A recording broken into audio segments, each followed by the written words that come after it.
Why is selling life insurance hard? Sales is an art that needs skills and passion. Just like any other type of art. Sales is wide, some products or services are easy to sell, and others are way harder. Especially when selling an intangible and an unthinked of gadget, or product. Life insurance is the best example. Life insurance is an intangible product, i.e., it doesn't have a real form that you can touch, see, or hear. It is just a pile of papers that contains terms and conditions and some numbers. Life insurance is an unthinked of product. Which means rarely you would meet someone who has thought of buying a life insurance. So, what shall I deal with it? Especially if I have to sell life insurance to generate income? And how come life insurance selling makes very good income? First, it is very important to understand that insurance is not a product. It is a service. But modern trainings prefer to call it a concept. So, you are selling the concept of peace of mind, and that the client's family is safe at least. Once you sell that concept, you can sell anything. Literally. Second, you have to understand that selling life insurance is different than selling anything else since you aren't a salesperson in a shop and waiting for a client to step in to sell him.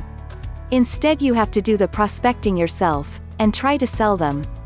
So what is the difference? A person stepping into a shop, a store, a showroom, knows that they need the product or service and they have come to buy it.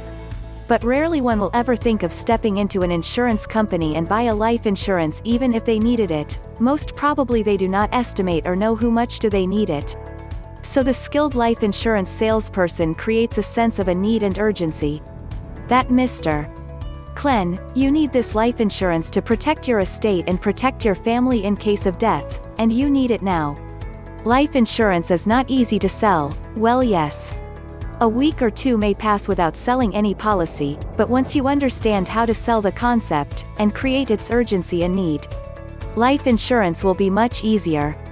Tip: watch your ratios. How many calls do I need to do to schedule a meeting? How many meetings shall I do to schedule a closing meeting? And how many closing meetings do I need to close a sale? This is why the insurance industry pays the highest commissions than any other industry. Selling life insurance is one of the hardest things I've ever done in my life.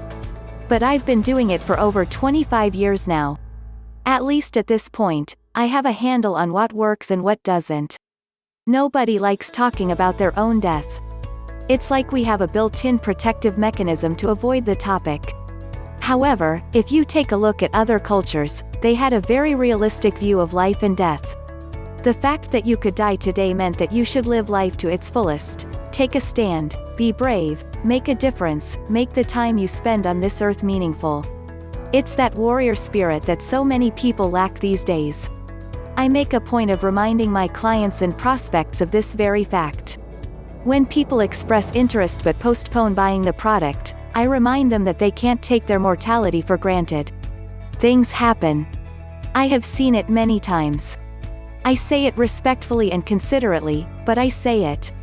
So working with me is sometimes like working with a life coach. I help them face the truth about their lives. This is an extra skill that life insurance salespeople need to have, and it's very, very hard to cultivate. But I think people need a life guide these days, especially with the breakdown of families and communities and religious organizations. I kind of pick up the slack. You can see it in my blog posts. The media calls this being a thought leader, but my thoughts as a life insurance salesman have to be above and beyond the product, the marketplace, and the industry. They have to be about life, and love, and death, and making life meaningful. So, basically, I think you really have to be a philosopher to excel at selling life insurance. And that takes time, maturity, experience, and lots of thinking and learning.